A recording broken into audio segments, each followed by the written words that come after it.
Hello friends, welcome to my channel. Amit और कविता भाई बहन थे। कविता बड़ी थी, अमित छोटा था। दोनों के माता पिता का स्वर्गवास हो चुका था। कविता एक ऑफिस में काम करती थी। उसका भाई अमित कॉलेज में पढ़ता था। एक दिन अमित ने कविता से कहा, दीदी मुझे कॉलेज की फीस देनी है, मुझे कुछ रुपए चाहिए। कविता ने कहा, अभी तो मेरे पास पैसे नहीं हैं, कल तक मैं तुझे पैसे दे दूंगी।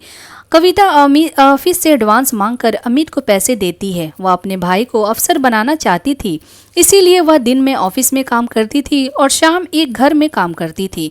कुछ दिन बाद अमित की पढ़ाई पूरी हो गई। एक दिन अमित ने घर आकर कविता को बताया, दीदी मुझे बहुत बड़ी कंपनी में मैनेजर की नौकरी मिल गई है, अब तुम काम करने नहीं जाओगी। यह कहकर वह जिद करने लगा।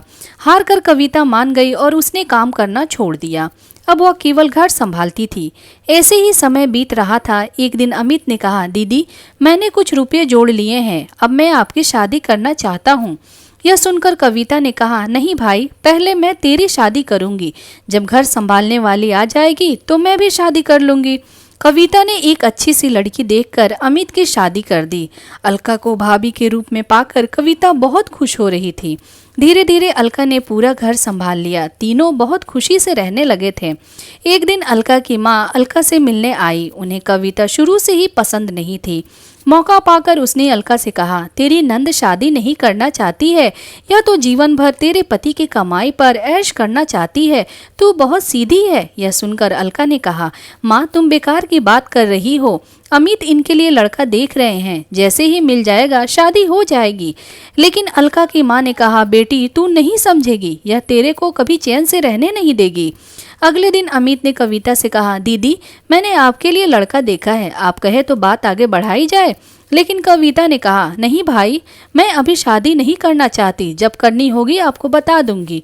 यह सुनकर अमित और अलका को आश्चर्य हुआ। अलका के दिमाग में माँ की बातें गूंजने लगी। उसके बाद अलका का व्यवहार कविता के लिए बदल गया। वह अमित के सामने कुछ नहीं कहती, लेकिन अमित के जाने के बाद कविता से छोटी छोटी बात पर लड़ाई करती रहती थी। एक दिन कविता कहीं गई थी। अकेले में अलका ने अमित से कहा, दीदी शादी क्यों नहीं करना चाहती, कहीं ऐसा तो नहीं तुम्हारी बहन हमेशा हमारे ऊपर बोझ बनकर बैठी रहे।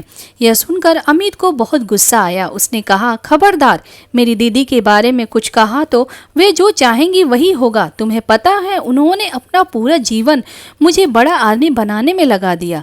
अलका को समझ आ गया कि अमित उसकी बात कभी नहीं सुनेगा।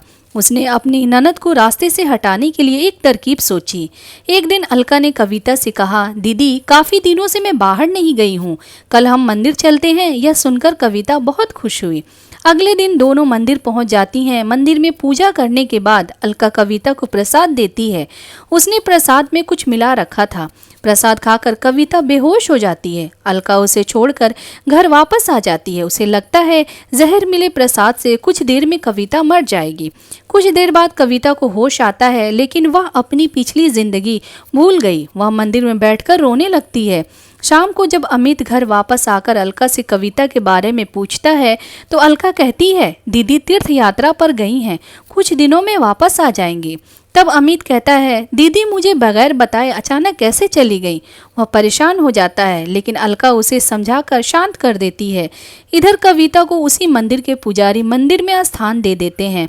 वह दिन रात मंदिर में सेवा करने लगती है। मंदिर के सभी भक्त और पुजारी कविता का बहुत ध्यान रखते थे। ऐसे ही समय बीत रहा था, लेकिन कविता को पिछला कुछ याद नहीं आ रहा था। काफी दिन बीत जाने पर अमित कविता को ढूंढने निकल गया। वह कविता को ढूंढता रहा, कविता कहीं नहीं मिली। एक दिन वह थककर उसी मंदिर में एक पेड़ के नीचे बैठा था। तभी वहां कविता आई। उसने कहा, भैया मंदिर में भंडारा शुरू हो रहा है, आप भी बैठकर भोजन कर लीजिए। कविता की आवाज सुनकर अमित चौंक गया। कविता को देखकर वह रोने लगा। तब कविता ने कहा, भैया आप क्यों रो रहे हो। तभी वहां पुजारी बाबा आ गए। उन्होंने अमित से पूछा तो अमित कविता के बारे में बताया। पुजारी बाबा ने कहा, ये लड़की यहाँ बेहोश मिली थी, होश आया तो इसे कुछ याद नहीं था, अच्छा हुआ तुम मिल गए, इसे अपने घर ले जाओ, भगवान ने चाहा तो वहां जाकर इसकी याददाश्त वापस आ जाएगी। अमित ने कविता को चलने के लिए कहा तो वह रोने लगी और जाने से मना कर दिया, लेकिन अमित जिद कर रहा था। तब कविता ने कहा, भाई मुझे सब कुछ याद है, लेकिन मैंने जानबूझकर नाटक किया ताकि तुम और भाभी मेरे बिना खुश रह सको।